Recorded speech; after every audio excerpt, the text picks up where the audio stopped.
Welcome to Simplyrobotix, the podcast, a podcast exploring the animation industry one episode at a time.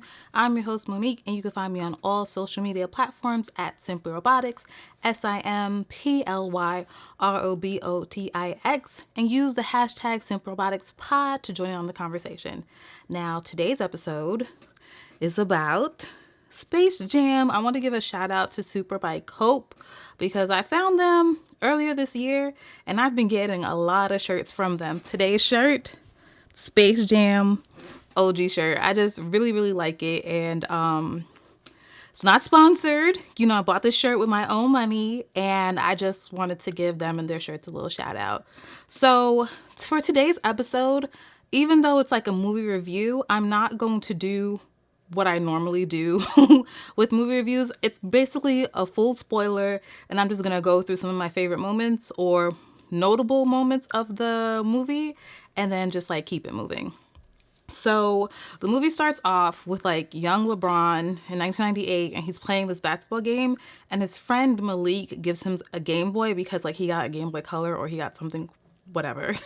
And LeBron's coach is like, you got to keep your head in the game. You got to stay focused, blah, blah, blah, because LeBron was playing it and like, I don't know, missed his cue to come on the court or something like that.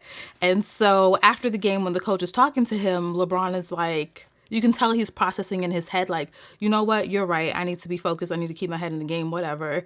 And he throws the Game Boy in the garbage. Okay. Now, I was like, in 1998, I was 9 years old. I would have not thrown a Game Boy in the garbage. Like, are you kidding me? I could not believe that. But I was like, I know you're supposed to be focused and keeping your head in the game, but just put it in your book bag and be like, okay, I'll just play it later. I won't play it during practice or whatever have you, or the game. So I thought that was funny. So we fast forward a bit to, I didn't give out any details about the movie. You know what? And I guess I'm not, because I didn't take note of it. It came out this year, July 16th, 2021. It's like a sequel, which is, I don't know if it's a sequel per se. It's like, and it's not a re-imaging of the first Space Jam movie either. And I think I'll get more into that later. It's definitely just like, let's just say a sequel. It's a sequel for like the Looney Tune characters, right? So anyways, LeBron James is true to like himself in this movie. He's a basketball superstar, the king, and his family seems to be pretty similar to his actual real life family, wife, couple kids. He has one son, Dom, that is not all that interested in basketball, right? So while Dom and the other brother, which I didn't take note of his name, are on the basketball court, LeBron comes out. And this was kind of funny to me in this moment because LeBron tells Dom, like, look at your brother putting in that work. And then everything between these four lines, the basketball court is work. And then LeBron's like, you can't be great without putting in that work. And then when Don like leaves because he's like, like he doesn't want to deal with this anymore, he then decides to come back, and then LeBron's like, all right, man, like, let's go to work.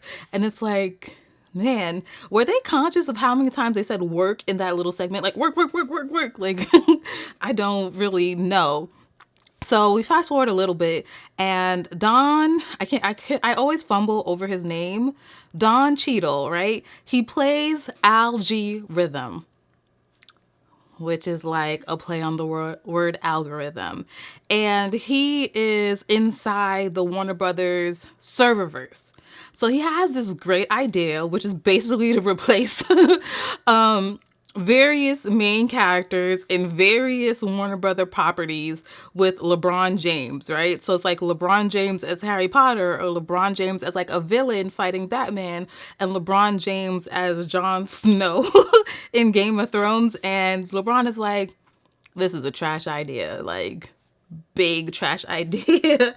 So LeBron also says that like when athletes are acting movies, it's never a good idea. Like it never works. And I thought that was a really like self-conscious, funny moment. And, there's a lot of those throughout the movie. And I will say too that, I watched this 2 times. I watched it one time just for the experience. I went in with low expectations. I was like, I understood that this Space Jam movie is not for me. It's not for little me that saw the first one when she was like 7. This is for the new 7, 8, 9, 10 year olds who like look up to LeBron James the same way a lot of us millennials looked up and admired Michael Jordan at the time too, right? Cool.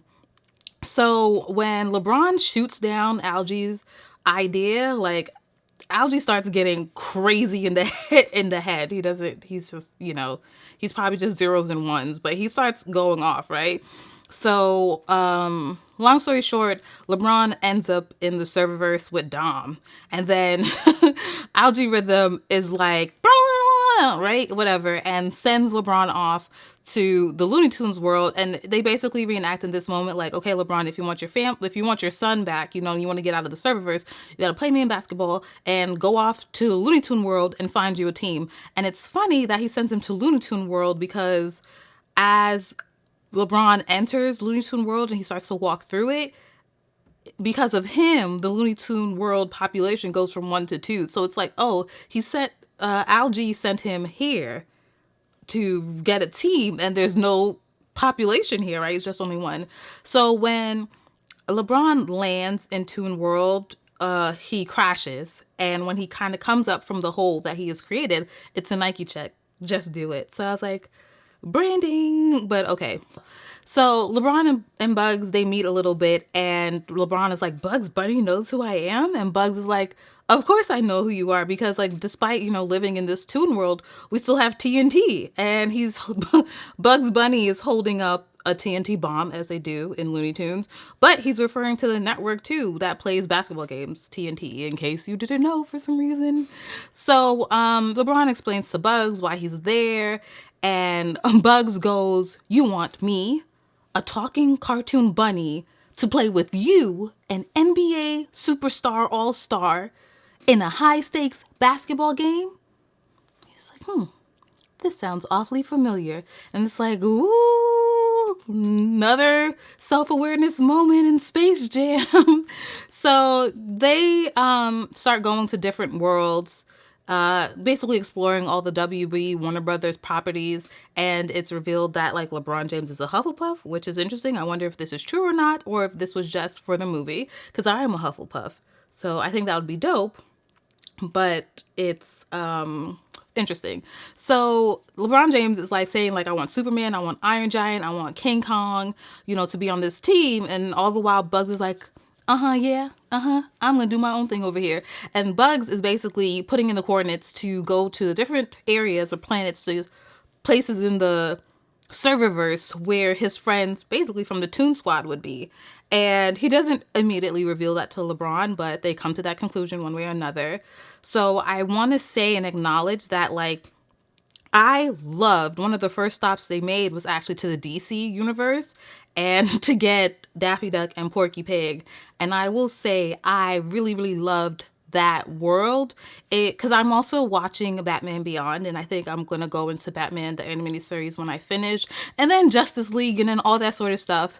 And I'm really enjoying rewatching Batman Beyond because of the style back then too. So to be in the DC universe, they're just so good at that stuff. I haven't really watched some of the new DC animated content, and that will come eventually, but I'm really enjoying myself being like nostalgic, and I'm talking with my hands so much, and I am sorry in advance and apologize for that.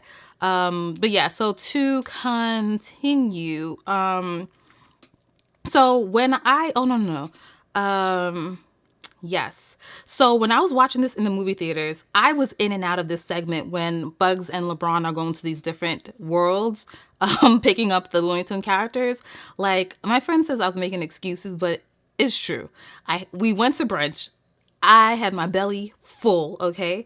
And then we went to those theaters, because the theater that I normally go to here in Queens, it doesn't have the reclining chairs. So now I'm here with a belly full. In a reclining seat.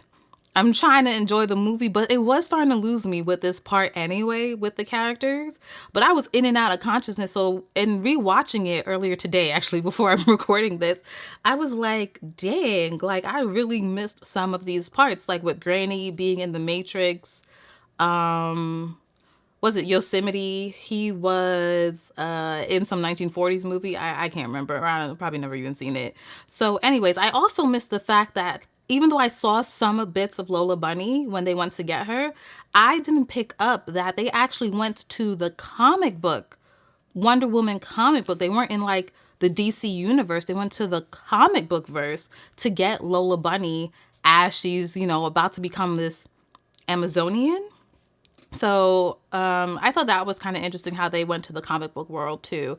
So when I finally like kind of snapped out of my almost food coma, it was when Monique, LeBron's friend, the one that gave him the Game Boy, but it's also like his agent or something, was trying to talk to like a security guard on the Warner Brothers lot, like, hey, have you seen LeBron? Because they were missing LeBron and Dom. So that's when I woke up, when they were like kind of going back into the pace of things.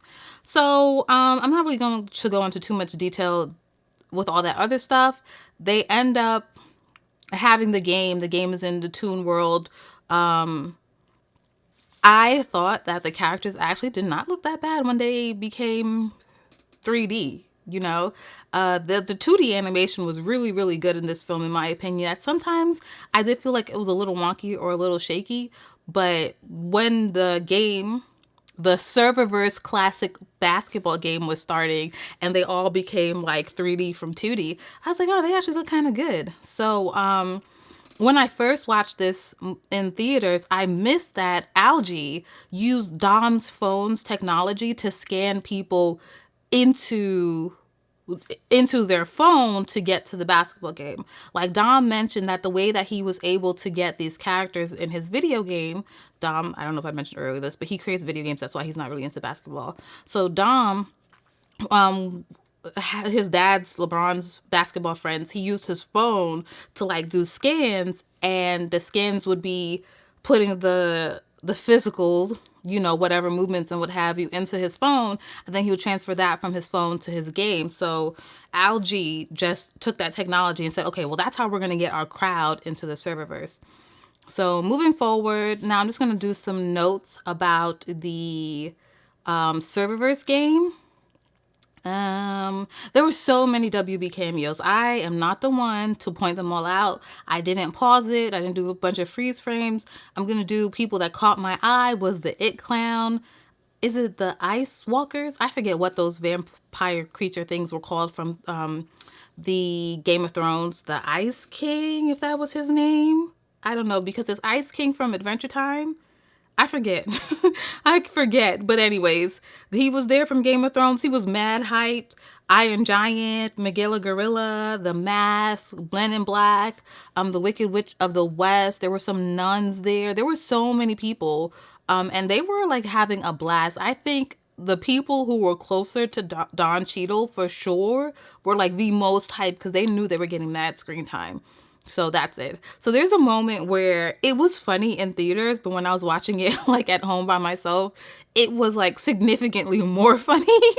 And it's when Sylvester the Cat, it's halftime, Toon Squad is down by like 1,000 points, and their mood is just shot. Like they need a pep talk. And Sylvester's like, oh my gosh, guys, oh my gosh, I found him. Like I found the Michael Jordan. And I'm sitting there like, how did they convince Michael Jordan to make a cameo in this? And how much money did they have to pay?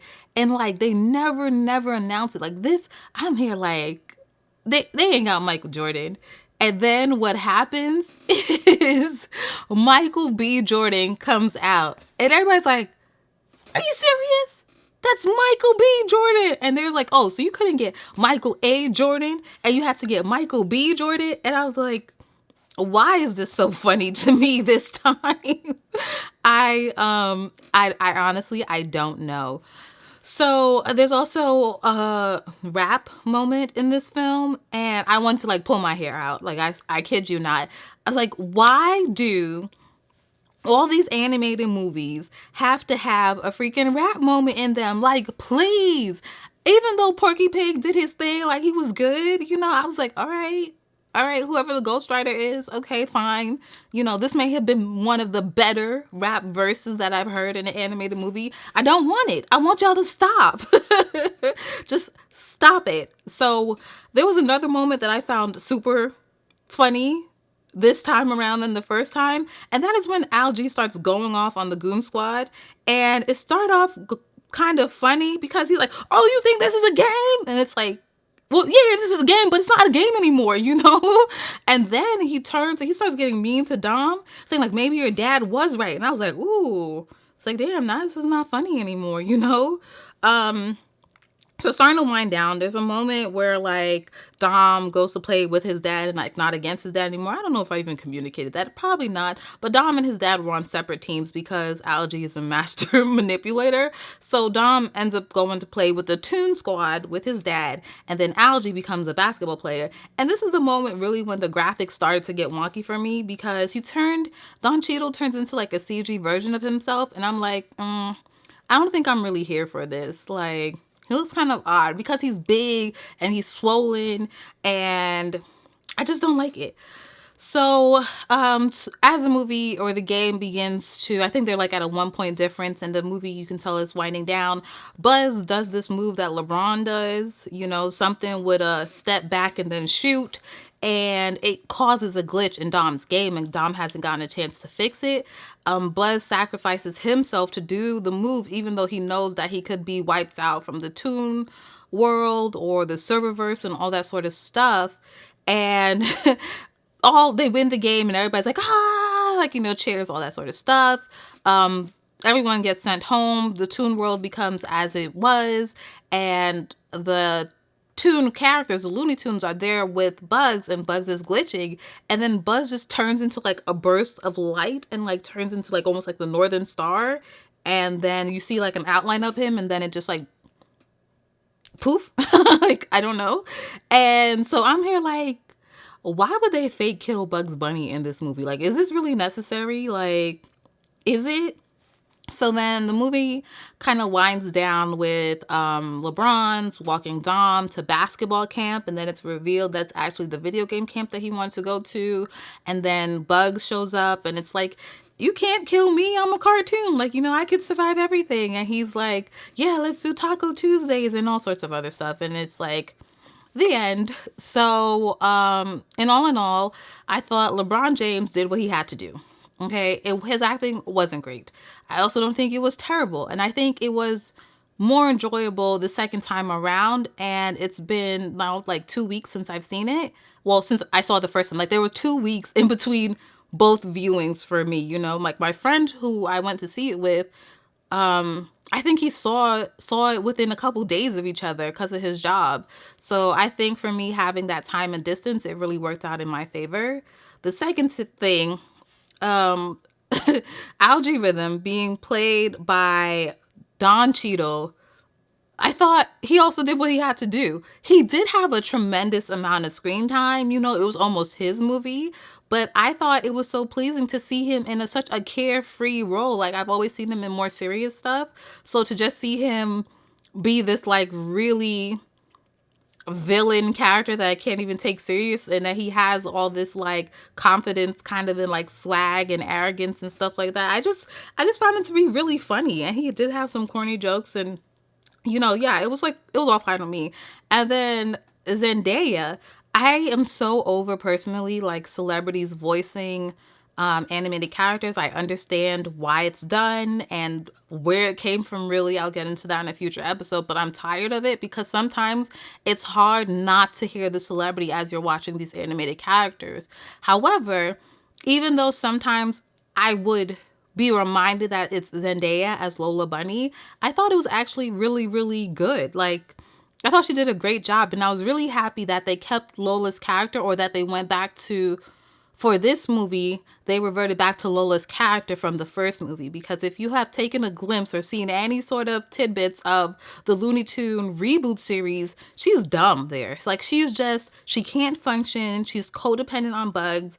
And I really don't like that they did that to her character for the show. So I'm grateful that for the movie, they didn't keep the Looney Tune spin-off character, because what is that? Like, even in her expressions and stuff like that, She is like, yeah, so I mean, just overall, I'm happy that they did Lola's character justice. So that's it. Overall, I like Space Jam 2. I can see myself watching it again as like something I put on in the background or something that's just like kind of feel good. It is super, super silly. It's not what we came up with back in 1996 or whatever years that came out. Space Jam 1 has a place in my heart. It's so sentimental to me. And I hope that this movie could be somewhat of the same thing for this new generation, whatever they're calling the little kids that's in junior high and elementary school right now. I don't know if this movie's for everyone, like in terms of millennials. I didn't think it was that bad. I thought it was rougher the first time I watched it, but the second time I watched it, even though I was watching it more critically the second time, I was like, this is just a wacky, silly time. You know, don't take this movie seriously. Don't take it more seriously than it's taking itself to a certain extent. And you might be able to have an okay time with it. So that's my 2, 3, 4, 5 cents. Thank you again for listening. And let me know what you think. No, honestly, let me know what you think if you saw Space Jam 2. I would like to hear your thoughts, especially if you saw Space Jam 1 back in the day or you saw it whenever. I actually want to know your thoughts, and don't forget to use the hashtag Simplyrobotixpod. Follow me on all social media platforms at Simplyrobotics, the website simplyrobotics.com to find out more other things. So I'm happy that this episode made it because camera issues. There was a fly when I was trying to get ready to record and I was jumping and screaming and I was like, I gotta give up. Maybe I can't record this today. But the episode is here and it happened. So until next time, thank you again. See ya.